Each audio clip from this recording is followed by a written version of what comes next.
So first of all, can you explain a bit about what the 1 Billion Rising is and where the idea came from? Yes, with pleasure. 1 Billion Rising is a global campaign to end violence against women and girls. 1 out of 3 women on the planet will be beaten or raped in their lifetime. That's a UN statistic. That's over 1 billion women on the planet will be violated in some way. The idea came, it's our 15th year in V-Day, and we were supposed to be out of business by now. Our business was to end violence against women, and we didn't want to be here for 15 years. So we decided we would escalate our efforts this year, and I've spent a lot of time in Congo, where it is the worst violence, I think, on the planet towards women. And women have been horribly raped and tortured in the war on minerals. And one of the things the women of Congo have taught me, that the way they turn their pain to power is through dance. Because dancing is very powerful. You take up space, you expand your horizons, you're in community, it's sacred, it's sexy, it's holy, it's dangerous, it's contagious, and corporations can't control it. It's free. So I was thinking, what if we took 1 billion and they all danced on the same day? And what if we called them to dance on the same day and called up that energy that 2 billion feet on the ground would make?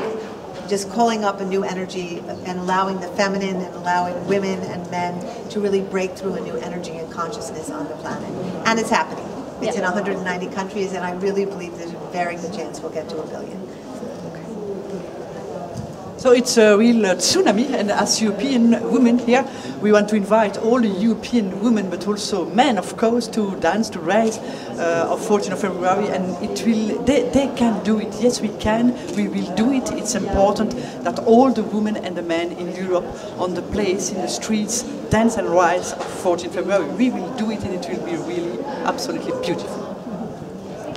The point is not asking permission or asking someone else to repair the things. The point is taking the power on people's own hands and feet and raising and showing, organizing the dance event, hopefully as many as possible in all of the streets, and asking and demanding the policy makers to secure the women's position with legislation and adequate resources. This is about mobilizing everybody, men and women and children, to actually fight a scourge that affects us all. And it's about turning our outreach into power to change things, to change it through legislation, but to change it through political will, and through mobilizing all the agents in justice, in government, in civil society against this scourge. We will dance, we will raise 1 billion on V-Day for women, for a better world, and I'm sure we will succeed. And Ms. Durant, how similar do you think tackling violence against women in the EU is compared to on a global level? I think that Europe has to play its own role, and we have something to do with rules, with regulation, with directive, but also with a real. We are the country of the country, the space of human rights, and human rights. It's also women's rights. It means that we have to defend strongly women's rights. We will do it. We do it in the Commission, in the European Parliament, and we will continue to do that because I think that it's important as European. If we want to defend human rights, we have to be present when there is a real mobilization on women's rights. Okay.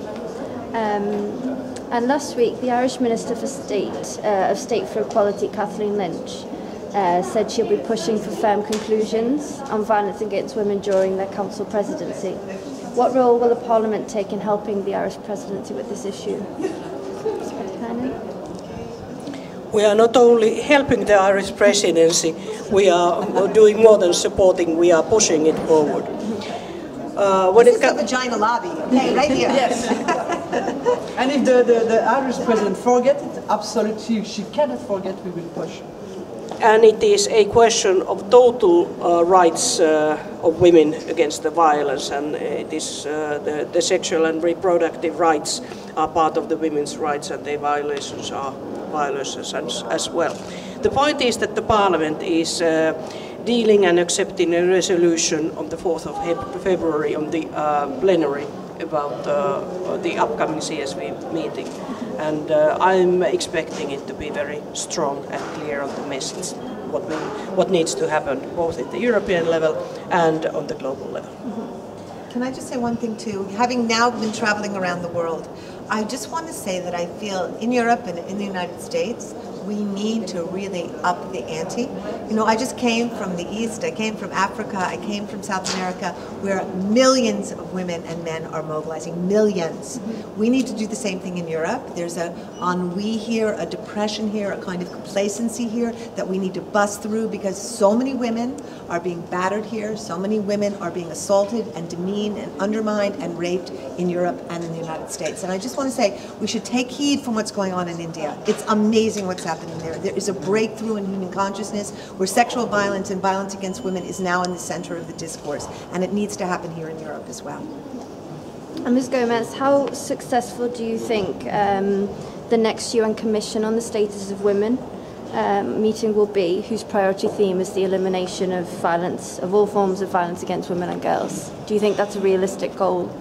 Well, I think that the UN Commission against on the elimination of violence against women plays a very important role, but of course they cannot act in a vacuum.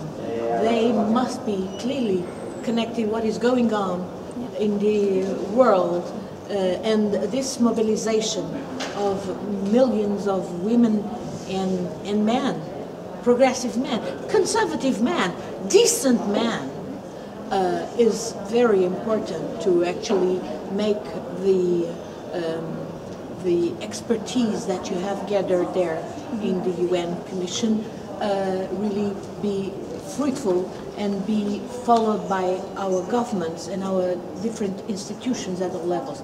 And that also takes us to be active, especially us politicians, us parliamentarians, us leaders of public opinion. We have to mobilize each and every citizen to understand that this scourge cannot continue.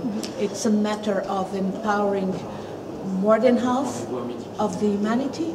It's a matter of respecting their basic human rights, and it's a matter of also the quality of our democracies, where we are fortunate to live in democracy. The Commission on Status of Women hasn't been so active, bold and forward-looking lately what it should be. And this is exactly what the European Union has to be: very bold, active and forward-looking.